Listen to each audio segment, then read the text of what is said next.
ማነው እንደኔ የዚችን የልጅ ቪዲዮ አይቶ የእውነት በቃ ከልቡ ያዘነ ያልፍልኛል፣ ቤተሰቤን አሳልፋለሁ፣ ሰርቼ እለወጣለሁ ብላ መታ እንደዚህ መሆኗ በጣም ነው የሚያሳዝነው። ይቺ ብቻ አይደለችም፣ በጣም ብዙ ልጆች እያየን ነው። ወላሂ እኔ እውነት በጣም ነው የሚያሳዝነው። አሰላሙ አሌይኩም ወራህመቱላሂ ወበረካቱ። ውድ የቻናሌ ቤተሰቦች እንዴት ናችሁ? ሰላም ሰላም ብያለሁ። ውድ ሀገሬ ልጆች በያላችሁበት ሰላማችሁ ይብዛ። እንግዲህ ረመዳን ስለሆነ ጠፍቻለሁኝ። ያው አንዳንዴ ነው ቪዲዮ የምለቀው። ሼር ላይክ እያደረጋችሁ ለብዙ ሰው እንዲደርስ አድርጎ ቪዲዮውን አበረታቱኝ። እኔ እንግዲህ አሁን የመጣሁበት ቪዲዮ የዚችን ልጅ መቼም ያላየ የለም። ቪዲዮዋን ሁላችንም አይተናልና እውነት በጣም ነው የሚያሳዝነው። እንግዲህ እሰራለሁ እለወጣለሁ ብላ ከሀገሯ ወጥታ ቤተሰቤንም እቀይራለሁ ልክ እንደ ማንኛችንም ማለት ነው። እንደዚህ መሆኗ እጅግ በጣም ያሳዝናል። ይቺ ብቻ አይደለችም፣ ወላሂ በጣም ብዙ ልጆች እንደዚህ አይምሯቸው እንትን እያለ በቃ ሐኪም ቤት ይዘው ይሄዳሉ፣ ይጥሏቸዋል ማለት ነው። በጠለብ እያመጡ እንደዚህ አዳዲስ በተለይ አሁን ላይ ወደ ሳኡዲ የሚመጡ ልጆች እኔ እንጃ ለምን እንደሆነ አላውቅም። በቃ የሆነ በቶሎ ነው በቃ አይምሯቸው እንትን የሚለውና እኔ በጣም ብዙ ታሪክ አዳምጣለሁኝ እሰማለሁኝና አሁን ሀቢባቢ ባለፈ እንደዚሁ የሆነች ልጅ በመጨናነቅ እንደዚህ በቃ ራሷን መቆጣጠር አቅቷት ከፎቅ ላይ ራሷን ወርውራ ቤይሩት ላይ ነው ራሷን ወርውራ ሞተች። አሁን ቤተሰቦቿ በቃ ሬሳዋን ይምጣልን ውኡ እያሉ ይኸው ስንት ጊዜያቸው ሬሳዋን እንኳን ሊገባላቸው አልቻለም። በጣም በሚያሳዝን ሁኔታ ማለት ነው። ገና ነው ማለት ነው። እንደዚሁ ደግሞ ትናንትና እንደዚህ ሳዳምጥ በጣም በሚያሳዝን ሁኔታ አሁንም ዱባይ ላይ እንደዚሁ አይምሮዋ እንትን ብሎ እህታችን እሷም የሀበሾች አግኝተው ቤታቸው አስገብተዋት ግን በጣም ታማለች እና ይችም እንደዚሁ ይችን እንግዲህ ሐኪም ቤት አሳብደው አረቦች እንግዲህ ያው በሽታ ከአላህ ነው በእርግጥ ነገር ግን መጨናነቅ ሲበዛ በቃ የሆነ ስራውም ሲበዛባችሁ ሁሉ ነገር ሲጨማመር የቤተሰብ ናፍቆት ሲጨማመር እኛ በቃ ትንሽ ነው አይምሯችን ትንሽ ነው የሚቀረው ለመልቀቅ ማለት ነው። እና እንደዚህ አይነት በሚያጋጥመን ሰዓት ወላሂ ነው የምላችሁ እህቶቼ የማያልፍ ነገር የለም። ሁሉም ይለመዳል። የአረብ ቤትም ይለመዳል። የማይለመድ ነገር የለም። የማያልፍ ነገር የለም። ዱንያ በቃ ዛሬ ደስታ ነገ ሀዘን ነው። በቃ የተፈራረቀች ናት እና ሁልጊዜ ደስታም የለ ሁልጊዜም ሀዘን የለምና ያልፋል። ቆይሲ ለቤተሰቤ መኖር አለብኝ በማለት ራሳችሁን በቃ በተቻለና አቅም አናጨናንቀው።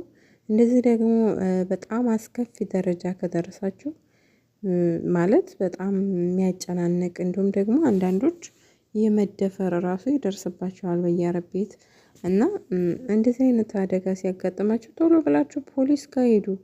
እንዲህ ህይወታችሁን ውኡ ብላችሁ መንገድ ላይ ወጣችሁ በቃ ፖሊስ ጋር መሄድ ሀታ ህገ ወጥ ብንሆን ራሱ ለጊዜው ይሁን በቃ አደጋ የሚደርስብን ከሆነ ወደ ፖሊስ መሸሽ አለብን። ወደ ፖሊስ ጋር መጠጋት አለብን። ችግራችንን እኛ ካልተናገርን ማንም ሊያቅልን አይችልም። ፖሊስ ጋር ሄደን እንደዚህ በደል ደረሰብን ብለን መናገር እንዲህ ይህን ያክል ሀገራችን ነው የሚወስዱን። ሌላ ነገር እኮ መቼም አይሰቅሉን።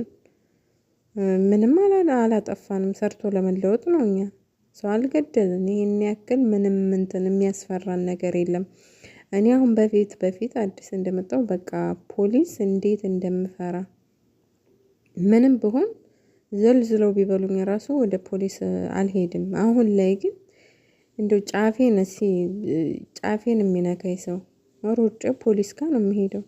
ለምን ህገ ወጥም ብሆን ሰው ስለሆንኩኝ መጀመሪያ ላይ መበደል የለብኝም እና ቶሎ ብላችሁ ወደ አቅራቢያ ወደሚገኝ በደል ሲደርስባችሁ ወደ ፖሊስ ጣቢያ ሄዱ እና ራሳቸውን እንደዛ አደጋ ላይ እስከምትወድቁ ማንም መጥቶ ሊደርስላችሁ ስለማይችል ቤተሰብም ማንም አይደርስም ለጊዜው ማለት ነው። ራሳችሁን ለማውጣት ሞክሩ ላለሁኝ በተቻለና ግም እንግዲህ አላህ ይጠብቀን። ወላሂ በሰው ሀገር ላይ መጥፎን ነገር እሱ የያዝልን። የእውነት ነው የምላችሁ። ሰው በስንቱ ነገር ይባላል። አሁን ሀገራችን ላይ በማያገባቸው እየገቡ ያው በሶሻል ሚዲያ እንደምናውቀው ይባላሉ። ነገር ግን የሰው ልጅ እንደዚህ ደግሞ የሚያሳዝኑ እንሰራለን ብለን መጥተን በቃ ታመን ሞተው ስታዩ በጣም ነው የሚያሳዝነው። እና እጅግ በጣም ያሳዝናል። ደግሞ ሌላም ቪዲዮ አስገባላችኋለሁ እጅግ በጣም በሚያሳዝን ሁኔታ እንደዚሁ አረቦቹ ቤት ይችም አይምሯን አሟት ምን እንደሚያደርጓት ቪዲዮውን አስገባላችኋለሁ። يطلع بإذن الله يطلع بإذن الله قولي بسم الله بسم الله قولي بسم الله بسم الله بسم الله بسم الله قولي بسم الله بسم الله እንግዲህ ውዶቼ እንዳያችሁት ነው። ይችም እንደዚሁ አሟት አረብ ቤት ማለት ነው። እንግዲህ ልጆቹ የሆነ ነገር እያደረጓቸው ይሆን ብቻ አላቅም። እኔ እንጃ። መጨናነቁ ራሱ ከቤተሰብ መለየቱ ለጊዜው ያጨናንቃልና መጨናነቅ ደግሞ ያው ወደ እብደት ነው የሚወስደን።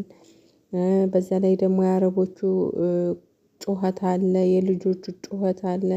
አንዳንድ መጥፎ አረቦች ከሆኑ ደግሞ በቃ የባስ ነው የሚብሰውና በጣም በጣም ያሳዝናል። የእውነት እኛ አረባ የመዳም ቅመሞች የእውነት ነው የምላቸው እጅግ በጣም ነው የሚያሳዝነው ህይወታችን። አላህ ይርዳን። ለኛ ወላሂ ላዚም መልካም ነገር ነው እንጂ እንደዚህ ህመም በሰው ሀገር መሞት አይገባንም። ግን አላህ አይሳሳትም። አንዳንድ ጊዜ የሚመጣብንን ነገር በትዕግስት ለማለፍ መቻል ማሳለፍ አለብንና በቃ ሁልጊዜ ድሎት የለም፣ ሁልጊዜ ደስታ የለም። አንዳንድ ጊዜ ብትጨናነቁም በቃ አሁን ያለው ነው የሆነው እያላችሁ በቃ ይሆናል አይደል በችለተኝነት ለማለፍ ሞክሩ። በተረፈ እንግዲህ እሱ ትዕግስቱን ይስጠን እንጂ በሰው ሀገር ላይ ከባድ ነው። እንግዲህ እነዚህ ያሳየኋችሁ ልጆች ሳውዲ ነው እንደዚህ የሆኑት።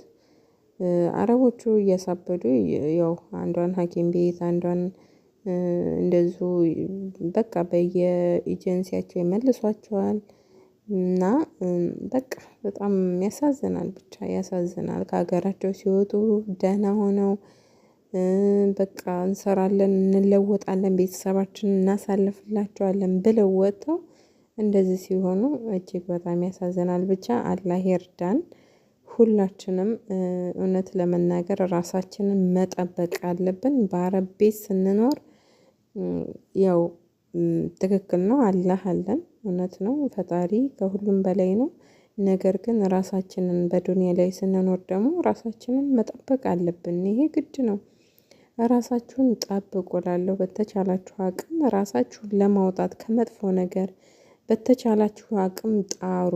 መጥፎ ነገር ላይ ሆናችሁ ዝም ብላችሁ አትቀመጡ። በቃ በሉ። በእጃችሁ በያዛችሁ ስልክ ወደ ሶሻል ሚዲያ ጩሁ እላለሁኝ። በተረፈ ሰላም ሁኑ።